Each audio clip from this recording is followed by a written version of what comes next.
Hello and welcome to the Court Case Podcast with me, your host, James Court. And Sweet Tea. We have got a great show for you today. We're well in the thick of 2022 now, and we've got some classic Florida man stories for you. We're going to be talking about the escape from Alcatraz in 1962 and whether we think the inmates survived or not, as well as some great, juicy Courting with James stories provided to us from the We Shouldn't Do This Again Instagram account. All of that, it's all coming right after this. Hello there, I'm David Tennant, and you're listening to the Court Case Podcast.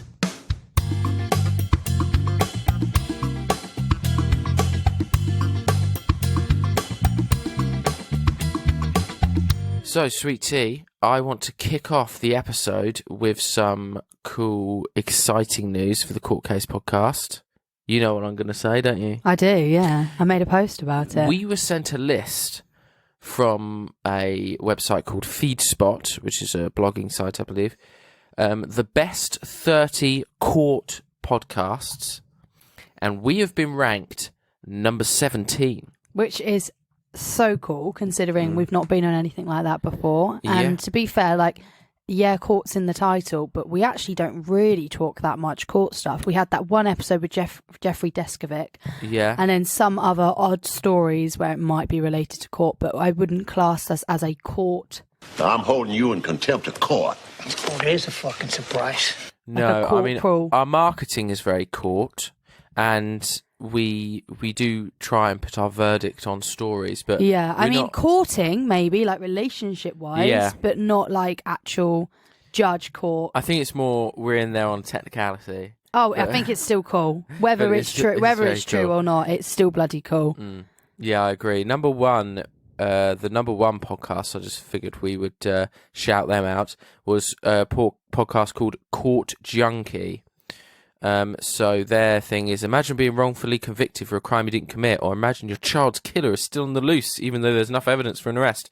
I want to help shine light on the injustices of our judicial system. I delve into court documents, attend trials, and interview those close to the case to help me tell their stories. That sounds like that's so interesting. I really like the sound of that. Quite a good podcast, isn't it? We should drop them a message and be like, yo, try and get Jeffrey on, because he's literally up your street. He has got to have already been on there. Yeah, we'll have to have a look. He must have done. I'll have a look. He does 2 episodes a month, and he's got like 12.9 thousand tweets or something. Wow.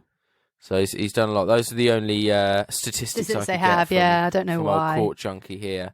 But we're I'll number say 17. 3 tweets, which I don't know if that's 3 followers or 3 tweets, but we definitely have more of both. We don't tweet much anymore. We stick more to the Instagram. Yeah, I'm really not a fan of Twitter, so I don't use it at all, and James barely goes on it. I think it's because of, especially for podcasts, I just don't think it's a good platform to promote the stuff. At the beginning, I went on Twitter a lot, and there was a lot of people, for some reason, because we're obviously classed as like a business account, and the word podcast is in our name. So on the feed, there was a lot of people asking for podcast recommendations. Yeah. So I would always comment and be like, oh, listen to us because, and give them a reason why, and I did that for weeks and weeks and weeks, and I got a few replies sometimes, but I don't know if it made any difference, and I kind of just gave up in the end because it was just so much effort copy and pasting this reply to thousands of tweets. Yeah, well, the other podcast that I do, the Search for the Soulful Leader, we've basically given up on Twitter as well. Yeah, it just seems to be it's not where it's at now, is it? Not for podcasting, no. For left-wing opinions, it's right the sweet spot, right up their street, but everyone else, not really. Yeah. It's not for them. But that's fine. We'll stick to the podcast medium. We have a great time on there, and we get ranked number 17th. So that's pretty damn good, guys. You're listening to the 17th best court podcast. We should get it to number 1 by the end of the year. We should knock Court Junkie off his little high horse. Yeah, we're after you, Court Junkie. We are. So, speaking of court-related stories, I figured we would go back to, one of the types of stories that made us popular, and we would talk about a nice... Popular's a bit of an overshoot, I think. We got 3,500 listeners. Yeah, I don't know if it's from these stories, but they're fantastic. Yeah, so, Florida man, Florida stories. That's what we want. Is it a Florida man or a Florida woman? Doesn't matter. They're all doing weird stuff over there. Yeah, literally, I'm not even being funny. If you just search up Florida news, you'll just reading the headlines, you'll be like, what the fuck is happening? like this one, case in point. Florida man breaks into Florida woman's home to pet the family cat. Like, not really a big crime, but very, very strange. He's been arrested because he came back a second time. He just loves the cat. I know. A St. Petersburg, Florida mother said she is grateful she wasn't harmed when a man broke into her home on November 20th around 3:30 a.m. and began petting her cat. It's a very strange time to want to pet a cat. Yeah, 3:30 a.m. Well, he probably thought that no one else was going to be petting the cat at that time. True. Perfect time to break in and pet it.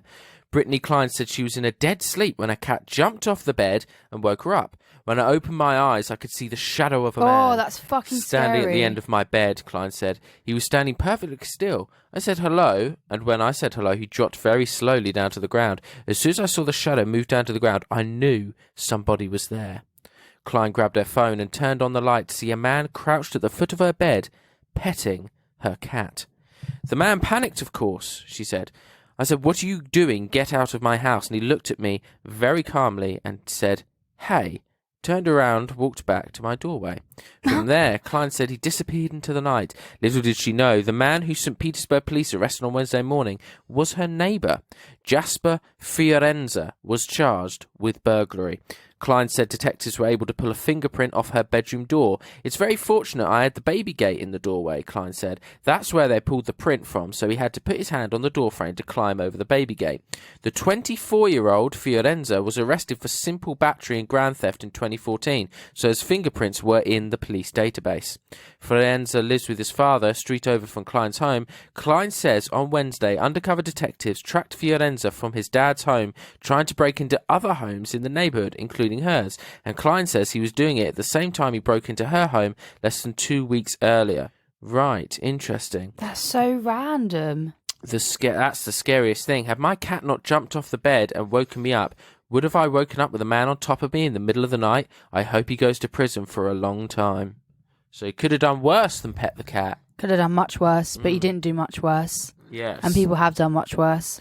But I'm not going to lie, if you woke up in the middle of the night and your cat jumps off you, like making a noise or whatever, and you see some shadow at the end of your bed, terrifying. Yeah, I know. Not a fan. Just to give you guys another sort of idea of what sort of Florida Man stories you could find simply by typing the words Florida Man into Reddit, Google or Reddit. Florida man wears "fuck the police" t-shirt to court, wins case against police. We've got "you stupid bitch." Grown Florida man allegedly punched 16-year-old girl who accidentally cut him off in traffic. My God. Florida man calls 911 when McDonald's gets his order wrong and says he has cocaine in his butt. Is this the same Florida man? Is Can what you I want to imagine know. if it was? Like he's just going around like pranking everyone, or like there's like a group of them. Like you go and do this today, you go and do that, and we'll all like convene and say how it went. Yeah, we're gonna make a headline. So Florida man gets kicked off plane for wearing panties on his face. Right, so he's wearing women underwear on his face. Very strange. But there was an update to his story where it said Florida man who was kicked off a United Airlines flight over wearing a red thong on his face instead of a face mask compared himself to civil rights pioneer Rosa Parks. So you know the back in the civil rights days, the black woman that refused to give up her seat on the bus. Oh. To the white people that would sit there. That's the historic pioneer of a woman, and he compared himself to being kicked off a plane for wearing underwear on his face. Oh my God, they're deluded, aren't they? That's so great.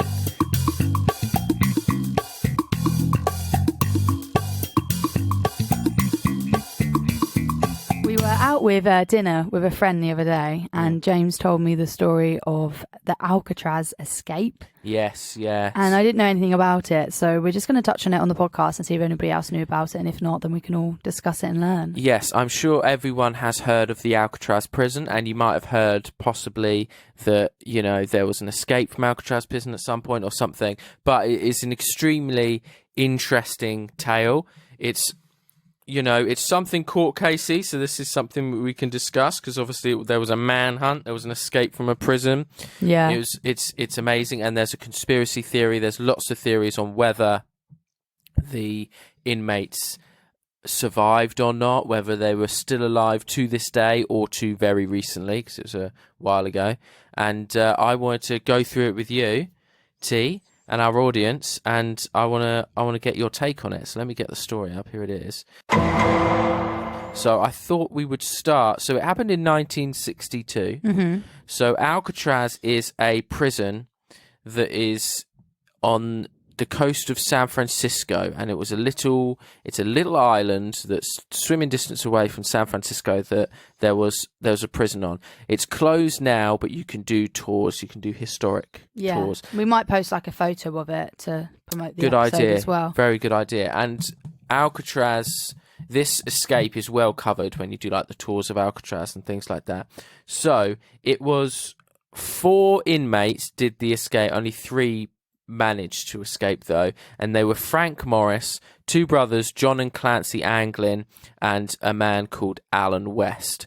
Now I thought I'd just go through the inmates first. So the first one, who was thought of as the mastermind of the escape, was called Frank Lee Morris, and he spent a lot of his childhood in foster homes. He was convicted of his first criminal offence at 13 years old. Oh my God. And by his late teens had been arrested for crimes ranging from narcotics possession to armed robbery. He spent most of his early years in jail serving lunch to prisoners. Later he was arrested for grand larceny in Miami Beach. Now, we don't think we have larceny in the UK. I think larceny is like armed robbery, I think. Oh, okay. I think that's what grand larceny is. Just another word for it. Yeah, I believe so. Morris reportedly ranked in the top 2% of the general population in intelligence as measured by IQ testing. He had an IQ of 133. So he served time in Florida and Georgia, then escaped from the Louisiana State Penitentiary while serving 10 years for bank robbery. He was recaptured a year later while committing a burglary and sent to Alcatraz on January 20th, 1960. So, oh my God, so only 2 years later did he try to escape? So he's escaped from 2 prisons at this point, which is amazing. So then there were 2 brothers. Which is really great that this prisoner's escaped. Yeah, I so know. cool, James. I do think it's incredible that he's managed to escape from 2 prisons. But yeah, no, it is like... obviously that bit's not good. The bit that he's a criminal is not good. Yeah. So John and Clarence Anglin, 2 brothers, are the next 2 inmates. The Anglin brothers, John William and Clarence, born into a family of 13 in Georgia. Their family were farmers in tomato fields. Clarence was the first caught breaking into a service station when he was 14 years old. The brothers began robbing banks and other establishments as a team in the early 1950s, usually targeting businesses that were closed to ensure that no one got injured. Well, I guess there's some sort of thought there. Yeah. They claimed that they used a weapon only once during a bank heist, a toy gun. In 1958, John, Clarence and Alfred Anglin, so a third brother, robbed the Columbia Savings Bank building in Columbia, Alabama. All received 35-year sentences, which they served at Florida State Penitentiary and then Atlanta Prison. After repeated attempts to escape from Atlanta facility, John and Clarence were transferred to Alcatraz. John on October 24th, 1960, and Clarence on January 10th, 1961. So there were 3 brothers, but only 2 ended up going to Alcatraz. And there was a bit of a difference. One was in October, and the next one wasn't until January the following year. Next year, yeah. Wow. And the final member of the Alcatraz escape was a man called Alan West, who was born in New York City. He has the same birth date as you. December 21st. No, that was his death date. He died December 21st, 1978. Yeah, but fair enough. I'll remember that next birthday. I'll be like, R.I.P. Alan West. So he was arrested 20 times throughout his lifetime. He was in prison for car theft in 1955. Also went from Atlanta Penitentiary to Florida State Prison. So all of these prisoners seem to have commuted. Gone from Atlanta, Florida, Alcatraz. Yeah. After an escape attempt from the Florida facility, he was transferred to Alcatraz in 1957. At the age of 28. So it's so ironic. So they moved them from somewhere that they escaped to somewhere that they don't think that they can escape, but they escaped. Yeah. Allegedly. So here is the story of the escape. So the 4 inmates all knew each other from previous incarcerations in Florida and Georgia, which obviously we've just talked about. When they were assigned adjacent cells in December 1961, they began... Does adjacent mean next door to each other? Yeah, so basically either next door or opposite each other down the same sort of row. They began formulating an escape plan under the leadership of Morris, so Frank, the guy with the biggest IQ. We must have been through this 50 times already. And we'll go through it another 50 if that's what it takes. Over the subsequent 6 months, they widened the ventilation ducts beneath their sinks using discarded saw blades found on the prison grounds, metal spoons from the mess hall, and an electric drill improvised from the motor of a vacuum cleaner. That must have been so much hard work. That is smart, though. I remember seeing someone on Reddit, like a prison guard, say that it really shows that if you have the will and you want to get something done, you will make something out of something. Oh, yeah. Like a spoon, and he's managed to, like, break a wall. He made a drill out of a vacuum cleaner. That's crazy. Yeah, it's mad. Wow. So the men concealed their work with painted cardboard and masked the noise with Morris's accordion on top of the ambient dim of the music hour. See, they thought of it all. They thought of it all. So they got one of them to play an instrument while the other guy was using the drill that they made. Oh my God.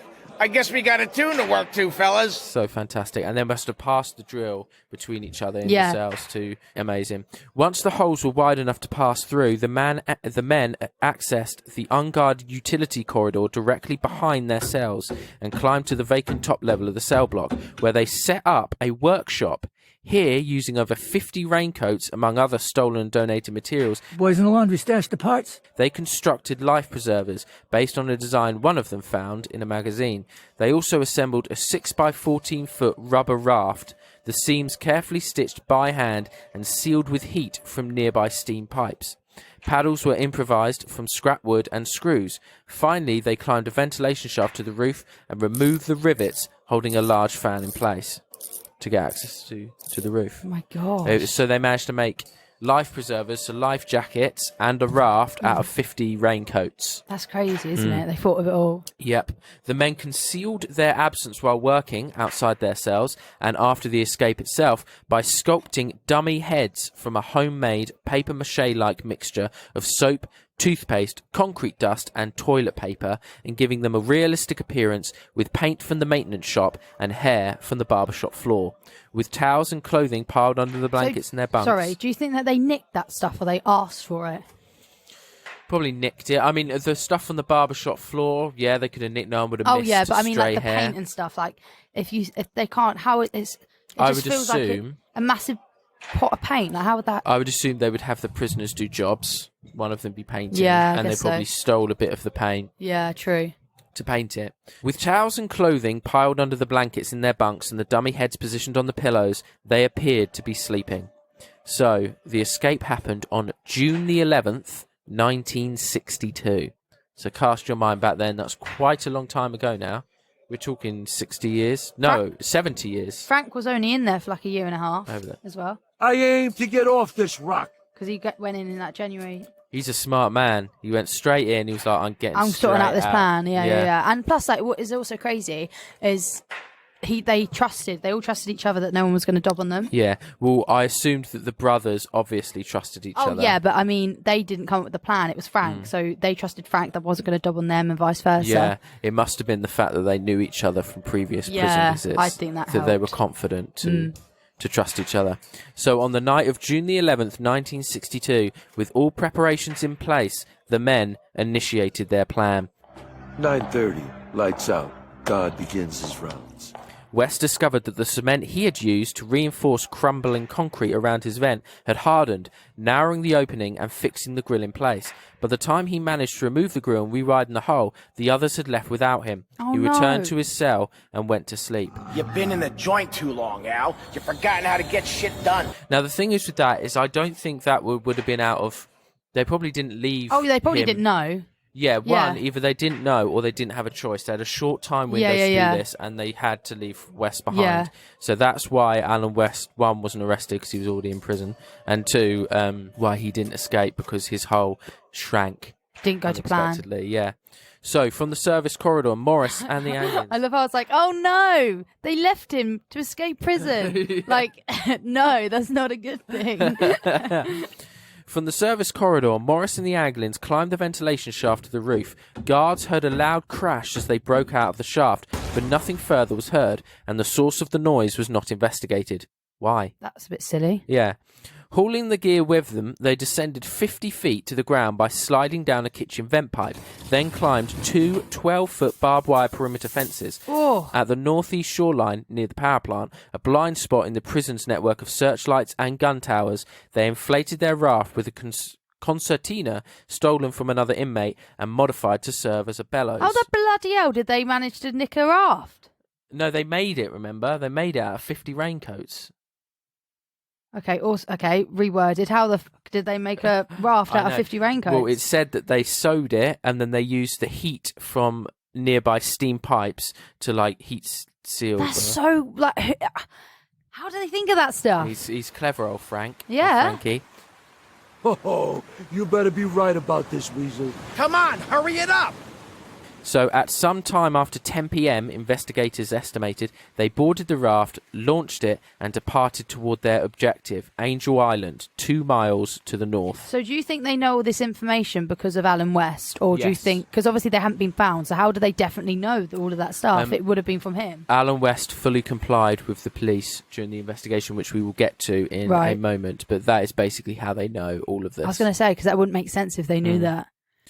So, the escape was not discovered until the morning of June 12th due to the successful dummy head ruse, which, if you visit Alcatraz, they have the dummy heads there. They've got them still. Yeah. See. The ones that they made to distract the guards, yeah. Multiple military and law enforcement agencies conducted an extensive air, sea and land search over the next 10 days.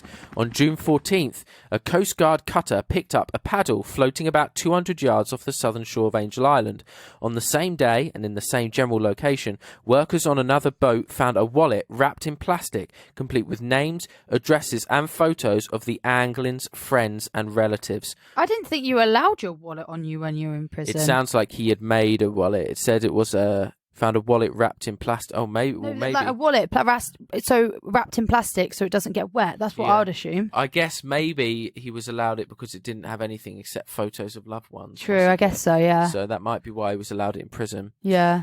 On June 21st, shreds of raincoat material believed to be remnants of the raft were found on the beach not far from the Golden Gate Bridge. The following day, a prison boat picked up a deflated life jacket made from the same material off Alcatraz Island. According to the final FBI report, no other physical evidence was ever found. Whoa. During that search. I don't know if they found any more later. Yeah. FBI agents surmised early on that the men had drowned. They cited the fact that the individual's personal effects were the only belongings they had, and the men would have drowned before leaving them behind. I don't know if that's true. But where's their bodies then, if they drowned, you know? No human remains were found at the time, and in fact have been found ever. On July 17th, a month after the escape, a Norwegian ship spotted a body floating in the ocean 15 nautical miles from the Golden Gate Bridge. The ship did not retrieve the body. What? Well, it wasn't like a police thing. Oh, like it was like a massive ship. Yeah. Oh, okay, fair enough. But surely you would still call somebody to go and investigate it. I think they did. But... Sorry, I'm like, I might be skipping what you were going to say. Fine. Ask your question. I'm getting passionate. It's good to have an inquisitive mind. The ship did not retrieve the body and did not report the sighting until October. What the fuck? They noticed the body in July. That's so bizarre. That hinders the investigation somewhat. Just a bit. But San Francisco County coroner Henry Turkle cast doubt on speculation that it could have been one of the escapees, emphasizing the improbability that a body would still be floating on the surface of the ocean after more than a month. Which he has got a point there. True, very Something true, would have picked that off. Instead, Turkle proposed that the corpse may have been that of Cecil Herman, a 34-year-old unemployed baker who had jumped from the Golden Gate Bridge 5 days earlier. Ah, right. So, most likely him. Several commoners... Still, it's not very nice that they decided to just, go past it and not say anything. And then October. They woke up on October and said, oh, shit, we saw that body in July. I should probably say something about that. Yeah. Oh my God. So bizarre. Yeah. So the FBI investigators announced their official position that while it was theoretically possible for the men to have reached Angel Island, the odds of their having survived the turbulent currents and frigid waters of the bay were negligible. They're dead. All right, can I go now? According to the final FBI report, West said that they had planned to steal clothes and a car upon reaching land, but no such thefts were reported in the immediate area. Well, I disagree with the FBI.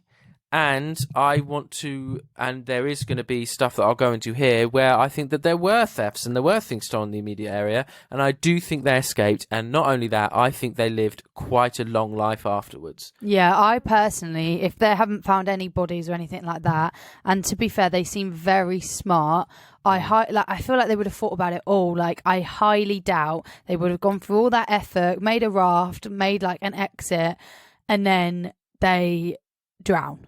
I don't know. Do you know what I mean? Like, I don't think that would have happened. I don't know how he would have done it, whether it be using the radio or something, but I feel like Frank Morris would have taken the weather into account when he was planning his escape. Oh, so 100%. I think he would have, if he would have thought of it all, wouldn't he? Yeah, I personally think the FBI at the time were probably saying that they probably drowned because they didn't want the negligence to go. They didn't want to be like, oh yeah, someone can escape Alcatraz. What are we going to do about that now? As well as promote other prisoners to do the same. Yeah, no, I agree. So West was the only conspirator not to participate in the actual escape. Obviously, he went back to bed. Yeah. He fully cooperated with the investigation and was therefore not charged for his role. Crazy. So there you go. But he was then transferred to Washington when Alcatraz was deactivated in 1963. So only a year after this escape was when they closed Alcatraz. So that makes sense then. They just didn't. So they obviously deemed it as unsafe and very escapable, but they didn't want to admit that, so they just shuttered it. They just shut the prison. Yeah, absolutely. Crazy. So he did and he finished his sentence. After serving his sentence, he was released in 1967, only to be arrested again in Florida the following year on charges of grand larceny. So West liked himself a prison cell. Just when they thought I was out, they pull me back in. Yeah, basically. What I find crazy as well is like those people that if they did escape, let's say, and they lived a long life, so the brothers and Frank, they would be absolute idiots to commit another crime. Yeah. Do you know what I mean? So hopefully they've kind of taken it as like, we've escaped, we're out, let's just, be good and be low key for the rest of our lives. So to finish off West's story for us in this, when he was at Florida State Prison, he fatally stabbed another inmate in 1972 in what may have been a racially motivated incident. He was serving multiple sentences, including life imprisonment, on the murder conviction when he died in 1978 on my birthday. So, what did he die of? Did it say? It said acute peritonitis, which I don't know what that is. Oh, no idea. You can on this website, you can normally like click on it and find out. Yeah, it's an inflammation of the peritoneum, the lining on the inner wall of the abdomen. So abdominal infection. That sounds very painful. Yeah. That's the end of West's story. So we've got 3 inmates left, the 3 that actually escaped. Yeah, the 2 brothers and Frank. So, because Alcatraz cost more to operate than other prisons, that's why they said it was closed in March 1963. A nice excuse. Yep. James also told me something quite cool as well, is that the inmates, they ate really well there and they had hot showers because they didn't want them to get used to the cold showers like they do in other prisons have cold showers. They didn't want them to get used to that because obviously the sea was cold. So people like Frank and the brothers were probably very not used to the cold water because they have hot showers, and which I thought was very clever of like to think of stuff like that. And also with food as well, because they didn't have much room on the ship to deliver like the foods and the goods for the prison, everybody ate the same. So all the prison guards and everything like that and the inmates, they all ate the same, so they ate really well as well. Yeah, which is really interesting because obviously I bet a lot of prisoners in different prisons wanted to go to this prison. Yeah, they did. Yeah, prisoners actually wanted to transfer to Alcatraz, funnily enough. The FBI closed its file on December 31st, 1979 after a 17-year investigation. Their official finding was that the prisoners most likely drowned in the cold water of the bay while attempting to reach Angel Island, which I don't agree with. So they just ruled it as that and left it closed, like closed the case. Yeah, but the US Marshal still has an active warrant out for the arrest. But the warrant will expire on 2030 when all of the missing men would be at least 100 years old. Oh, okay. So the FBI have closed their investigation, but the US Marshal Service still has a warrant out for their arrest. So if they're all at least 100 in 2030 and it's now 2022, they're probably around 27, 28. No, not 20. Sorry, 27, 28. That's not what I meant. I meant 93. Yeah, probably around that age. Yeah. That's crazy. So we're going to get to the reported sightings now. So they have escaped the prison at this point, and in January 1965, the FBI investigated a rumor that Clarence Anglin, so one of the brothers, was living in Brazil. Agents were dispatched to South America, but found no direct evidence that he was there. You've got to think in these instances, how thorough was their investigation? Brazil is a fuck-off big country. Yeah. You know, how thorough was their investigation? You know, that sort of thing. A man called the Bureau in 1967, claiming to have been Morris's classmate and to have known him for 30 years. He said that he had bumped into him in Maryland and described him as having a small beard and mustache, but refused to give further details. So we're getting dribs and drabs of people here. Now, the things with the family members, particularly of the Anglin brothers, is what brings a lot of my reasoning into why I think they're still alive into this. Okay. You don't think back on family. The family members of the Anglin brothers occasionally received postcards and messages over the years. Most were unsigned. One was signed Jerry and another Jerry and Joe. The family also produced a Christmas card purportedly received in the family mailbox in 1962 saying, "To Mother from John, Merry Christmas." Another of the Anglins' 11 siblings, Robert, also said that sometimes the phone would ring and all that could be heard was breathing on the other end. Robert said, "I suppose all that could have been pranks, but maybe it was my brothers."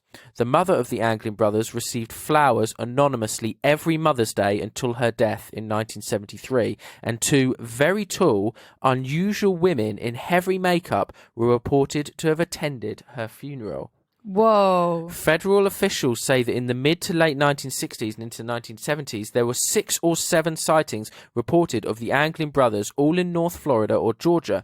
Robert said that in 1989, when the father of the Anglin brothers died, 2 strangers in beards showed up at the funeral home. According to Robert, they stood in front of the casket looking at the body a few minutes. They wept, then they walked out.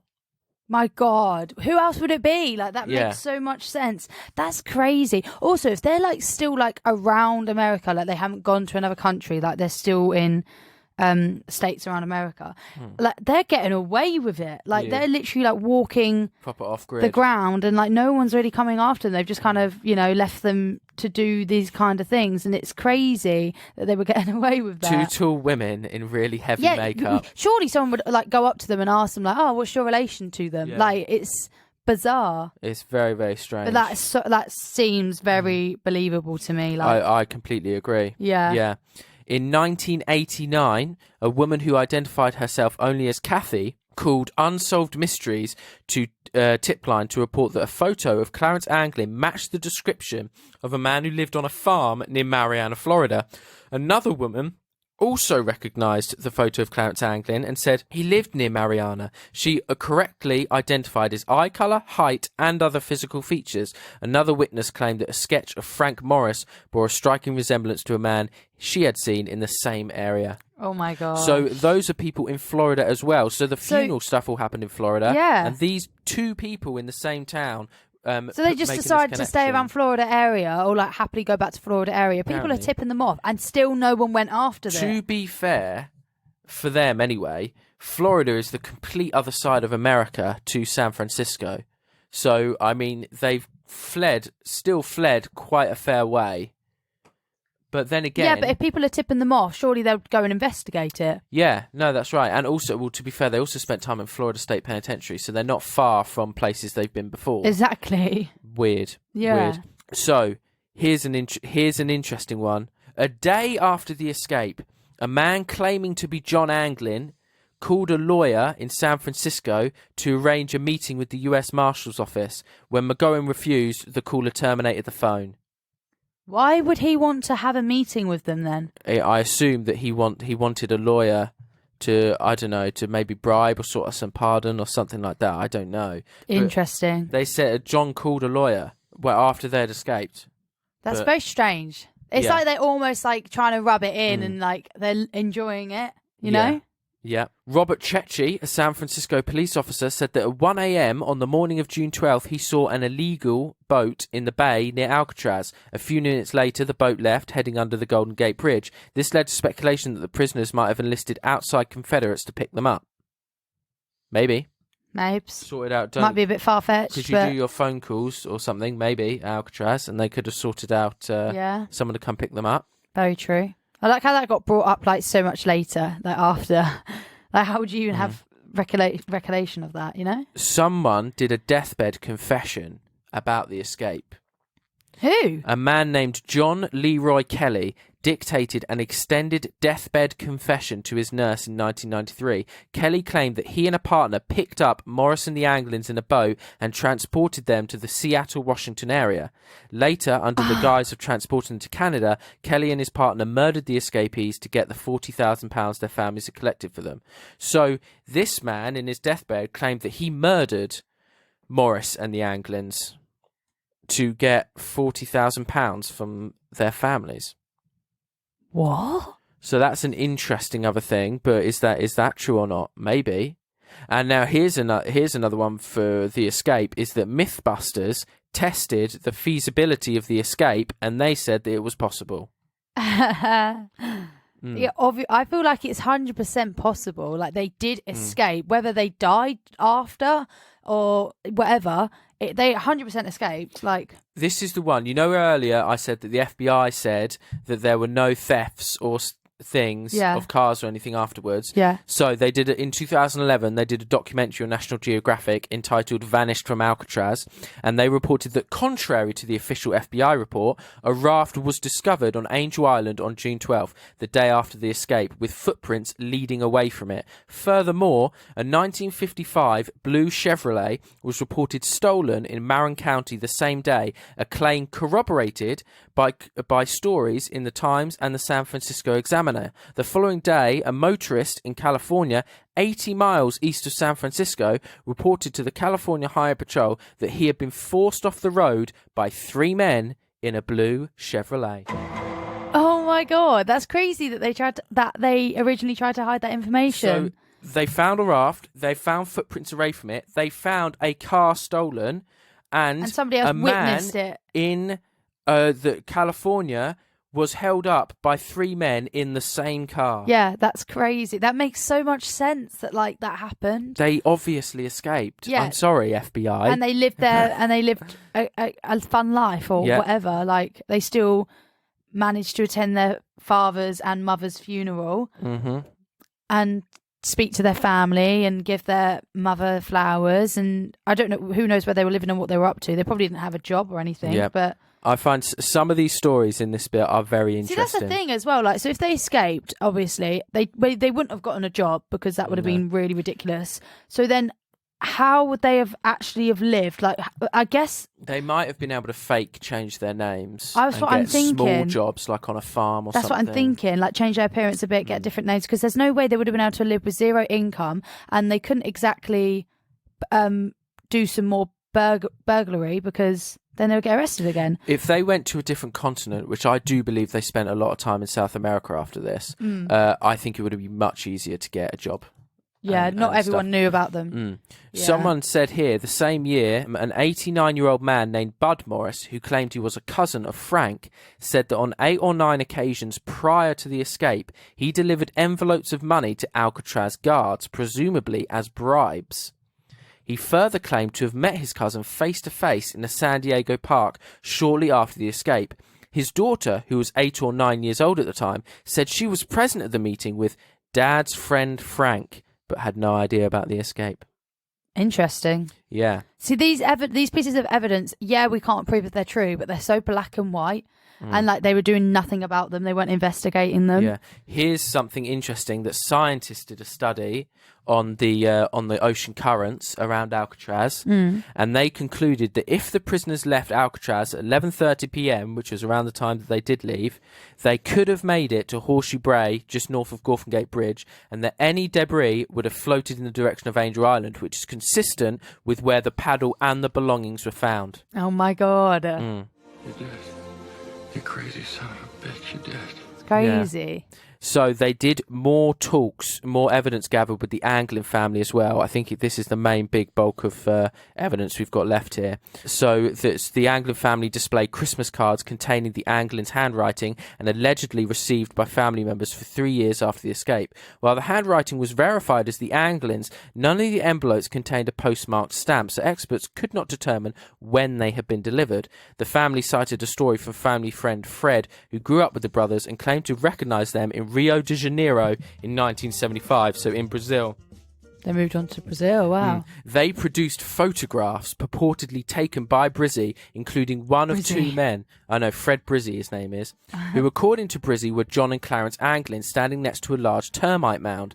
Other photos showed a Brazilian farm that Brizzy claimed was owned by the men. So they did own and work on a farm, it seems, in Brazil. Right, okay. That answers my question, then that makes sense now. Forensic experts working for the family confirmed that the photos were taken in 1975 and asserted that the two men were more than likely the Anglins, although the age and condition of the photo and the fact that both men were wearing sunglasses hindered efforts to make a definitive determination. Oh my God. So they literally just got away with this and they managed to just do whatever they wanted and no one was coming after them. Yeah. Oh my God. And a retired US Marshal who had once headed the investigation said that Brizzy's photograph of the two men was absolutely the best actionable lead we'd had. It could still all be a nice story, which isn't true, that they died, you know. Yeah. But where's the thing that I found? Here we go. In January 2020, so January last year, an Irish creative agency and AI specialists used facial recognition techniques to conclude that the men in the photo were John and Clarence Anglin. So, like, they would have run it through the system to see if that's what they so they would have gone old photos of John and Clarence. They would have used AI to study this photo that they've got of them in 1975, and they would have concluded that this was John and Clarence. Wow. So that's shut so up, FBI. Interesting, yeah.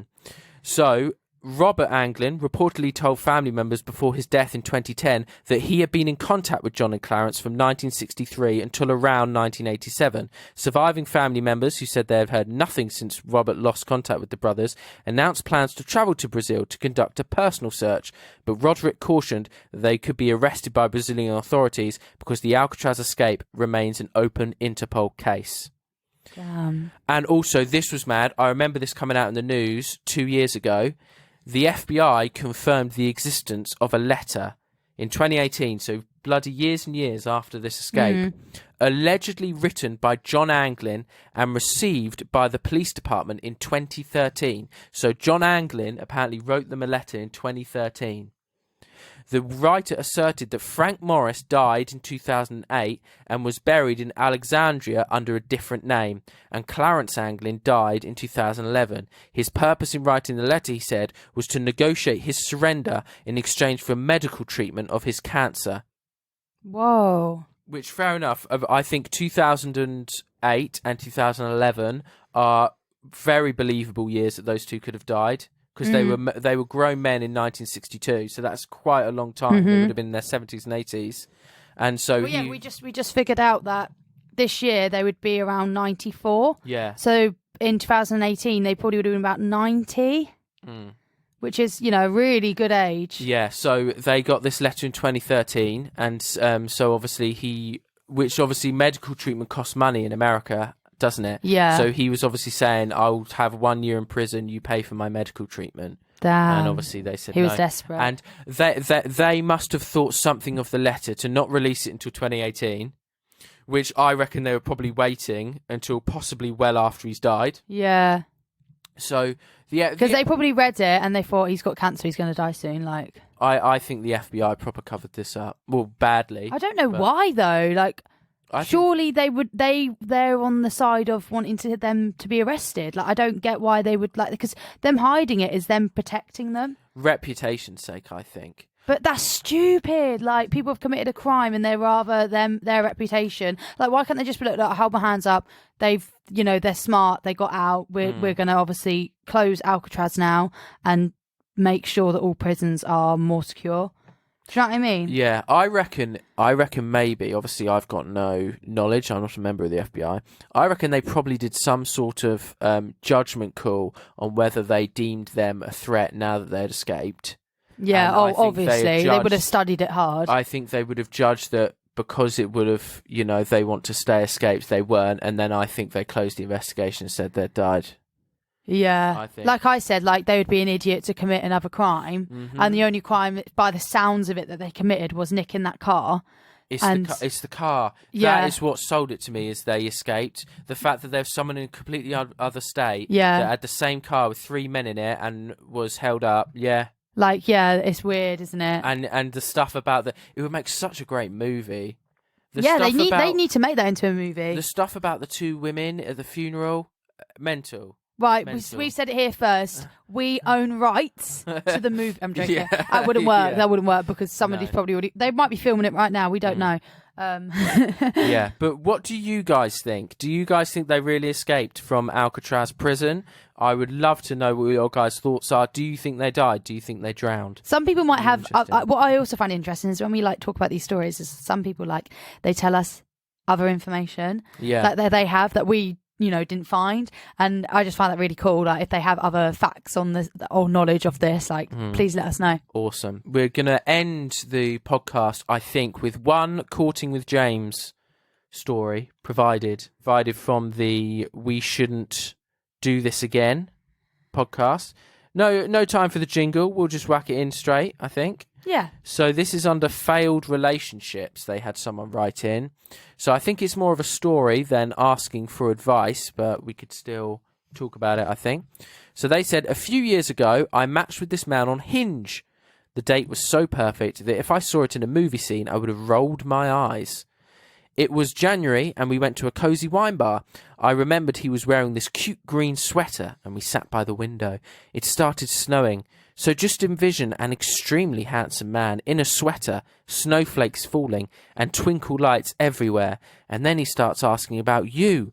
I was completely charmed. Oh, of course you was. Ain't that cute? Of course you was. We go to a second bar across the street, and it feels like we have so much to talk about. When the bill comes, it's attached to a postcard. He pays the bill, writes something down, and hands me the postcard. He says, it's addressed to me, so you can write me a note. How smooth is that move? Wow. Pretty smooth. On the walk home, it felt like nature was pushing us closer together. The sidewalks are slippery, so we had to hold on to each other. The snow was piling up and he lived uptown. I invited him to stay the night. I'm lovesick for the next few days. I'm so excited. I text him and send the postcard. Anyways, he ghosted. No fucking way. That's horrible. Can you imagine this man, like this handsome Lothario? He knows. Man, I think he knows what he's doing. He knows the giving tricks girls of the trade. these worldwide, romantic dates, and then just ditching. Oh my god, he's getting a kick out of it. I imagine he does it to a lot of girls. He just goes out there and makes them feel so special and in Disneyland, and then he's not going to hear from them again. I completely agree. Oh my god, that's savage. I hope she's all right, but I hate all men. Surprised you didn't add that at the end. Yeah, that'll be the end. That'll be the closing quote. Yeah. Yeah. So court case. We don't like men. There you go. Join us next episode. Yeah, on that note. For more amazing stories. If you've got anything that you want us to talk about, if you've got any relationship advice or interesting stories, then please message us at Court Case Podcast on Instagram or email us courtcasepodcast@gmail.com. Thanks, guys. See you soon. Bye.